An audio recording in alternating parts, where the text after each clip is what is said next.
While not an easy feat, it is absolutely possible to create a high protein meal plan without having to use protein shakes.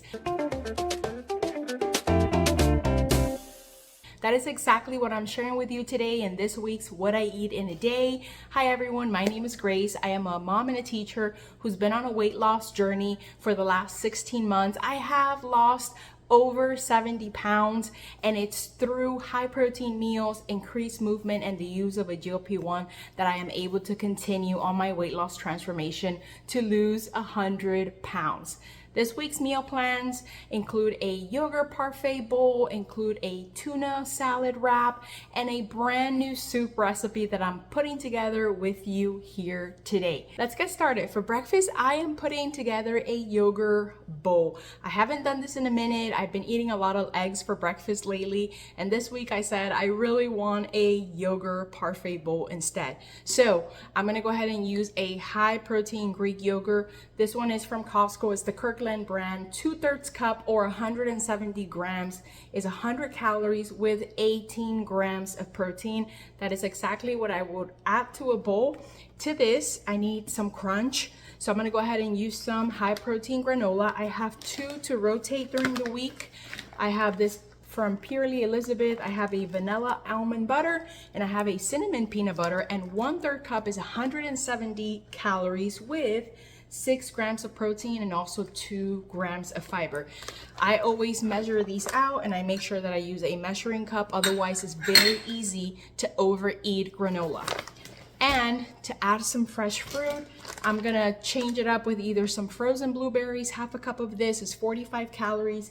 It also gives me 2 grams of protein, or I'm gonna switch it up with some fresh strawberries. My high protein breakfast comes in at 315 calories with 24 grams of protein and 4 grams of fiber. For lunch, we're gonna go ahead and continue our day with a high protein lunch. I'm gonna go ahead and cycle back to one of my favorite things that I put together is a tuna wrap. I like to use my Safe Catch yellowfin tuna because each can is 43 grams of protein. This is quality tuna. This is mercury safe. And I actually picked mine up at Costco.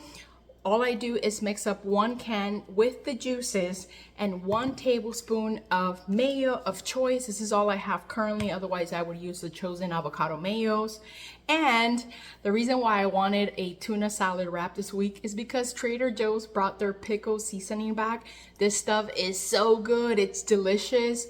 It's 0, calories. I put a nice amount, mix it in with my tuna salad, and it really just makes it so tasty. I always have my tuna salads on a high fiber, high protein wrap. I like the Hero ones. You can see here it's 80 calories for 1 wrap. You get 16 grams of fiber and 7 grams of protein. We'll go ahead and accompany my tuna salad wrap with a side of edamame. I like this stuff because it's crunchy, and obviously my wrap is, everything is soft. So this gives me a nice bite with my meal. 1/3 cup is 14 grams of protein, and I also get 6 grams of fiber. My high protein lunch comes out to 400 calories with 64 grams of protein and 22 grams of fiber. That kind of protein count is a combination of edamame and of this high protein tuna. So don't sleep on tuna because it packs in a lot of protein. If you don't like tuna, then do canned chicken, do canned salmon. Some people really like sardines, go with that. All these canned meats really do pack in a good amount of protein to help us meet our goals. I know what you're thinking. It's the afternoon, you're about to crash, so you are thinking about door dashing, a high sugary iced coffee drink or a refresher drink that's loaded with caffeine that's just gonna make you feel worse later. What about sipping on some bone broth of choice, whichever one you prefer, and getting yourself 10 grams of protein in a drink? It's as easy as warming some hot water, and I'm gonna go ahead and show you how I do this. Here is my bone broth pack. We're gonna go ahead and dissolve this in our hot water. Good mix. My tip for mixing bone broth packets is make sure your water is really hot because it'll dissolve really easily. Taste test. Tastes like chicken bone broth. It's delicious. It's earthy. 10 grams of protein. For dinner, we are whipping up a brand new soup. It will require some cooking this time because I'm using a brand new protein. I'm not going to use any rotisserie chicken this time. I'm actually going to go ahead and use pork sausage. I get the kind that's already all ground for me, so I don't have to take it out of the casing, and all I do is cook it in a pot like so. That is 2 pounds of mild pork sausage, and that is going to come out to 2,000 calories with 144 grams of protein. Obviously, I'm not sitting down and eating 2 pounds of ground sausage, at one time. Once I make all of my soup and I add all of my ingredients, I'm gonna divide that into 6 servings, and I will tell you in a second what those servings comes out to. After my ground sausage is cooked, I'm actually gonna go ahead and add half a cup of yellow onion that I had diced from a previous soup I had left in the freezer. To my soup, I'm adding a brand new bean. I'm adding a black-eyed peas. This whole bag, 425 grams, is actually 600 calories, 40 grams of protein in this bag, and 25 grams of fiber. Hey, you don't like black-eyed peas? Add whatever bean you like of choice. Black beans, kidney beans, white beans, chickpeas, lentils. The good thing about adding the bean is you're still going to get an equivalent amount of protein and fiber. I'm also gonna go ahead and add some greens. My inspiration for this soup was the Zuppa Toscana from Olive Garden. So ideally, I should have found some kale, but the only reason why I'm adding a bag of chopped spinach is because I had an extra bag in the freezer that I need to use.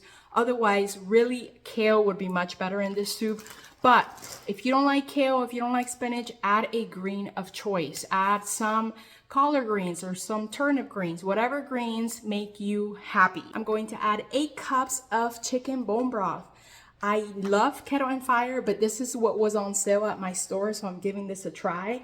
You'll be glad to know that this is about half the amount of sodium from Kettle and Fire, so at least I'm saving on some sodium there. Each cup of this bone broth is 50 calories and 10 grams of protein. So each of these have 40 grams of protein. My entire soup comes out to 3,150 calories with 279 grams of protein and 40 grams of fiber. But I split this into 6 servings, so each serving actually comes out to 525 calories with 47 grams of protein and 7 grams of fiber. I'm gonna end my day with a sweet treat, and it is a processed one. Could I have made something like it myself? Sure, but these were on sale at Target. I bought a couple boxes, and I have tried one and I really did enjoy it. This is the protein brownie from Prime Bites. This particular flavor is the s'mores kind. One of these has 5 grams of collagen, 19 grams of protein, and it's 240 calories with 2 grams of fiber. I don't put it in the microwave, although I've seen some people do that. I literally just eat it as is to end my day. The macros for this meal plan are pretty awesome. Guys, I am staying in a caloric deficit with a high protein meal plan and a high fiber meal plan. I am meeting all of my goals. My body is getting real food. I'm staying nourished, and I have all the energy that I need to go out and get my movement in and get my strength training in. My calories for the day, 1,530 calories with 164 grams of protein and 37 grams of fiber. Double check that you're subscribed to the channel. Hopefully you found this video helpful. Give me a thumbs like. Tell me what you thought about these meal choices. Let me know if you try this brand new sausage, spinach, black-eyed bean soup and what you think of it or what changes you make to your version. I always love to hear what you guys are putting together in the comments. Don't forget to come back for more content. Until next time, let's keep losing weight. Bye.